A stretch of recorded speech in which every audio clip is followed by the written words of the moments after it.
occupied temperature and the pressure there. Now that brings up a topic. The molar mass of these gases are different. Under STP, they all occupy the same volume.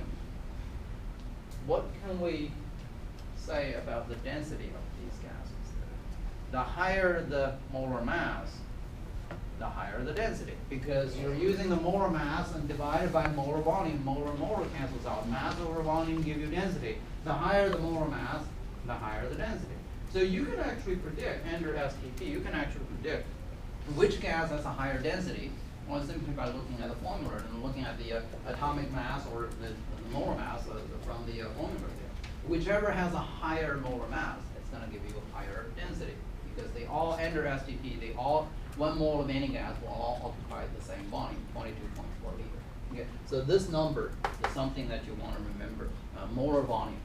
When you use the term molar volume, you have to specify the condition. The condition is at STP. That's the standard temperature and pressure. Standard temperature is 0 degrees Celsius or 273. Standard pressure is 1 to 10. Okay, so in this case, the density of gas can be determined using PV equals nRT. And so in this case, if you have the if you look at the molar volume there, it's the volume occupied by 1 mole of gas. Molar mass is the mass of 1 mole of the substance there. So if you do the division there, the molar and molar cancels out. It becomes mass over volume. So density equals to mass over volume there. So helium, each mole of helium weighs 4 grams. That's atomic mass. Okay, 22.4 liter per mole. That's the molar volume there. And moles cancels out. You end up with gram per liter. So normally when you describe density in laboratory there, the unit that we use is gram per cubic centimeter or gram per milliliter. Okay. When you describe the density of mass of gases there, we use gram per liter. Simply because here in this case, in 22.4 is in liters, not in milliliters there. So gram per liter is the common unit that we use to describe the density of gases there. And then once again, in this particular case, you can see nitrogen gas, 28 grams per mole, helium gas, 4 grams per mole. They all occupy the same volume, therefore nitrogen gas has a higher density. That's why you use helium to inflate your balloon, so they can float, so they can stay afloat in the air. Density, air, well, nitrogen there, density of nitrogen is 1.25 grams per liter. That's a little bit higher than the average density of the mixture of air. 78% of nitrogen, 21% of oxygen there. So if you inflate the balloon with nitrogen gas, well, that balloon will drop on the floor. It's not going to be able to float in the air. Okay, so because of the density. Again, higher molar mass resulting in higher density under STP. And because of this, PV equals nRT, and V equals to 22.4 liter at the standard temperature and pressure. Okay, so we can calculate the density there. Now this is the equation that we can use to figure out the density of gas there. D density equals to P pressure times M. Capital M in this case is not molarity. Okay? Capital M is the molar mass over R and P. Oh, you say, wait a minute. You just say there's only one equation that we need to remember for this particular chapter. Why do we have another equation? Well, this is actually a secondary equation. And it is derived from PV equals nRT. So if you look at the relationship here, PV equals to nRT, and if you rearrange that equation, N over V, number of moles over V volume, equals to P over RT. Now number of moles, N equals to mass over molar mass.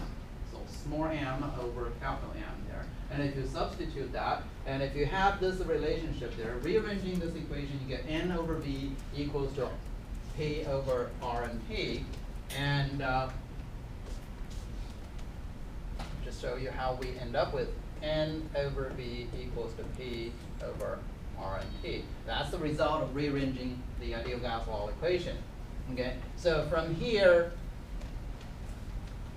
And if you know how we define the number of moles is, in this case, number of moles is mass over molar mass, and let's use capital M to represent molar mass. Okay, so N equals to mass over molar mass divided by volume. That should equal to P over R and P. Now, if you multiply capital M, the molar mass, on both sides of the equation, molar mass cancels out here. You end up with mass over volume. Mass over volume is what we call density. Okay, so this is not a new equation. This equation comes from PV equals nRT, simply by doing some algebra. And through a mathematical maneuver there, you end up with this new equation. Should you memorize this equation? Well, that's up to you. If we ask you to calculate the density of a given gas, giving you the formula, giving you the condition, pressure, and temperature there, if you memorize this equation, D equals to PM over RT, then you can simply plug in the number. As long as R is involved in this equation, as long as you have the pressure and the temperature in the right unit, in the correct unit there, you can calculate the density. Or if you don't memorize this equation, as long as you know PV equals nRT, you can derive this equation there, and you can do the calculation. So, do we need to memorize this equation? You don't have to, but memorizing this equation, D equals to PM over RT, makes it easier. And if we ask you a question in homework assignment or in exams, if we ask you to calculate the density of a gas, we give you the formula of the gas, well, you don't need to do this math derivation if you memorize that equation. D equals to P times M over R times T. Okay, so that's up to you. And we just want you to understand this is not a new equation there. It's just an equation, same gas law equation, taking a different form. And you can derive that D equals to PM over RT based on PV equals nRT. Okay, so here's the question related to the density of the gas here. A sample of an anode gas weighed 7.3 gram and occupied 3.6 liter at 35 degrees Celsius, 800 millimeters mercury. What is the molar? Well, this is something that we did in the lab yesterday. Okay, we know the mass, we know the volume. The volume multiplied is 140, 150 milliliter yesterday. In this case, it's 3.6 liter. Okay, and the mass of the mass of the gas is 7.3 gram, much more than what we worked with. So in this case, when we try to answer this question there, we can use this D equals to PM over RT. Okay, and we can use this equation to do the calculation there. Now mass is given, volume is given. So in this case, 7.3 gram over 3.6 liter. That would be the density.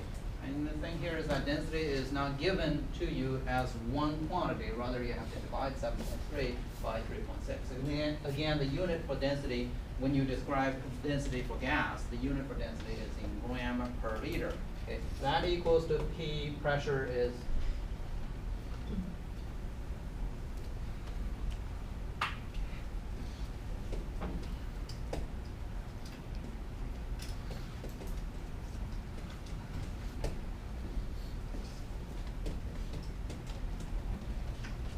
right? Nope. No, of course not. This has to be converted into ATM. This has to be converted into Kelvin.